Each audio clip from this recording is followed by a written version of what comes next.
शिवसाईद्वारे शक्य engineer, pharmacist, agriculture officer, BSc nursing होण्याचं स्वप्न MHT CET 2025च्या संपूर्ण तयारीसाठी Shivsai pattern Buldhana, Shivsai universal junior college Buldhana. संपर्क 8390 3545 55 आणि 8208 1082.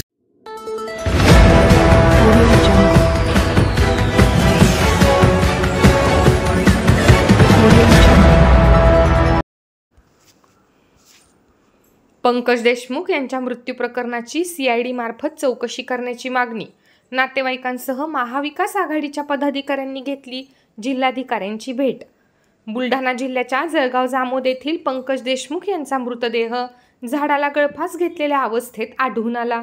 मात्र त्यांची ही आत्महत्या नसून घातपात असल्याचा संशय पंकज देशमुख यांच्या पत्नीला आहे. या संदर्भात पोलीस समाधानकारक तपास करत नसल्याने या प्रकरणाचा तपास CID मार्फत करण्यात यावा अशी मागणी सुनीता देशमुख यांच्यासह महाविकास आघाडीच्या पदाधिकाऱ्यांनी जिल्हाधिकाऱ्यांकडे केली आहे. शेतीच्या व्यवहारातून ही हत्या झाली असावी असा संशय सुनीता देशमुख यांना आहे. त्यांनी पोलिसांकडे 3-4 संशयित व्यक्तींची नावे देखील दिली असल्याचं सांगितलं आहे. माझी मागणी अशी आहे की माझ्या पतींचा जो तपास आहे तो CID कडून झाला पाहिजे, कारण की त्यांची जी हत्या आहे ते हत्याच झालेली आहे 100%. तर निपक्ष पद्धतीने त्यांचा जो तपास झाला.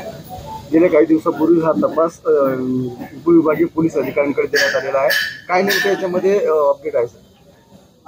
1 महिना तर जो आहे तो तपास झालेलाच नाही कुठल्या प्रकारचा, कारण की मी स्वतः जाऊन जे आहे तपासासाठी विनवण्या करून जे आहे ते केलेलं आहे. 1 महिन्यापर्यंत हा तपास जो आहे तो स्थगितच होता. त्याच्यानंतर वरिष्ठ अधिकारी जे DYSP ऑफिसर आहे सुदीप सर, त्यांच्याकडे हा तपास गेलेला आहे आणि त्यांना म्हणजे सुरुवातीपासून याच्यामध्ये गुंतागुंती आहे. त्यांना पण हा तपास आहे तो करण्यासाठी प्रॉब्लेम झाले.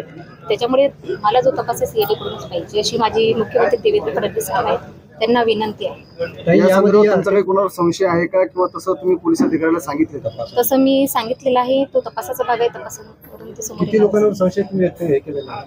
मी 2-3 जण नाव टाकलेले आहेत त्याच्यामध्ये. तपासावरून पुढे त्यांना पोलिसांनी अटक केली आहे?